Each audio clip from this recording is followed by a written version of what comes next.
It's funny you should say that. So, as I'm working through reading all the comments, and I just want to say thank you to each and every one of you who do take time to comment on my videos. I really appreciate it, and I read through every single one, and I try and answer where I can. Sometimes I think, oh, this is a great point, and I really want to make an answer, a reply on a video rather than just typing it, but it depends. So I'm working through them now, and it's very, very interesting that obviously I don't know what it's like now, because I have heard there's been like changes to how higher education is perceived, and obviously it's getting quite known that there's certain celebrities who are claiming to be Jehovah's Witnesses. I know that Serena Williams has definitely been baptized and become a Jehovah's Witness. I've never really been into sports. I don't know much about Serena Williams. I know that, like, famous tennis player and whatnot. But obviously that's a topic for another video about the hypocrisy for when you get a celebrity as a Jehovah's Witness and they seem to get away with everything and are allowed to do everything, and then you got the normal people who get ostracized for, you know, enrolling their child in dance classes or taking them to drama classes. Like when my kids were little, I used to take my daughter to drama classes, and it was just like, if I ever told anyone, they were like, and just walked off like I'd committed a mortal sin. So yeah, whilst I was a Jehovah's Witness, I remember it so well how we'd get these articles, and every now and then in like the Watchtower study on a Sunday, which is like the main meeting of the week, a bit like going for a sermon, and it'd be like, oh yeah, so and so was, you know, doing well in the world, or a sports star, or a, you know, sang opera and things like that, and they gave it all up for Jehovah and they're so happy now, you know. So if you were thinking about doing a career or doing something, you know, in the world, you know, just listen to how miserable they were whilst they were doing it. You'll be so much happier if you just, you know, give your life up for Jehovah, for this organisation. It's like, yay. And it is so manipulative, and it's really cruel to take people's choices away from them. You know, this shaming culture, this, you know, conditioning. And usually I have mentioned somewhere, I was classically trained because I wasn't born into being a Jehovah's Witness. I joined when I was like 14 and a half. I'd been in a church choir, believe it or not, for about 3 years before that. So I used to sing lots of German and Latin carols at Christmas and things like that. So it was very operatic. And then I did have some classical training later on, just for my own enjoyment, because I've always loved classical music. I like all sorts of music, but opera has always been my dream.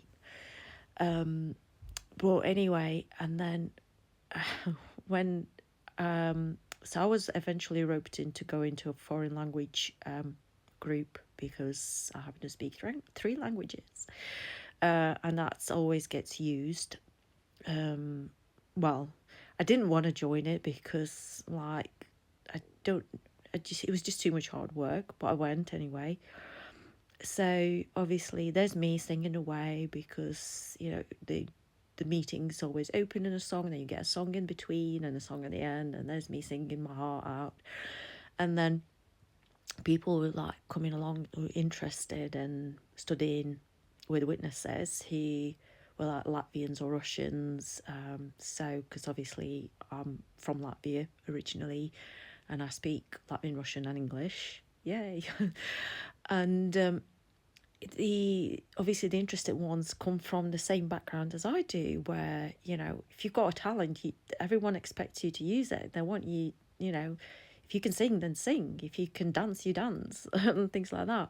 And they'd be saying like, oh, why don't you go and do something with it? And then you'd get well-meaning sister or brother say like, well, we just do it for Jehovah, like we don't want to be part of the world. And the interested person would be like, what? Because they don't have the same mindset of like being conditioned for years and years and years that like you're not supposed to pursue your own interests. And then it is really sad because a lot of children being brought up having their talents denied, their abilities to, whether that's playing musical instrument, whether that's playing sports, or just doing what they want to do. And unfortunately, even though apparently recently they have like eased off the rules a bit, from what I understand. Not that I'm interested, because it's still all the same, but that doesn't undo the damage for the people who have lost out, who've lost out on pursuing their dreams, their goals, their passions. And I can remember when I started studying with Jehovah's Witnesses, got baptised in Riga in 96. Oh, when I became a witness in 96. And I just saw all these young people, teenagers or early 20s, they were leaving higher education in droves. They were leaving universities because literally they were convinced that Armageddon's going to be like any day soon. And 30 years down the line, where is it? Where's Armageddon? It's a bit late, isn't it? But all jokes aside, I think it is actually quite sad.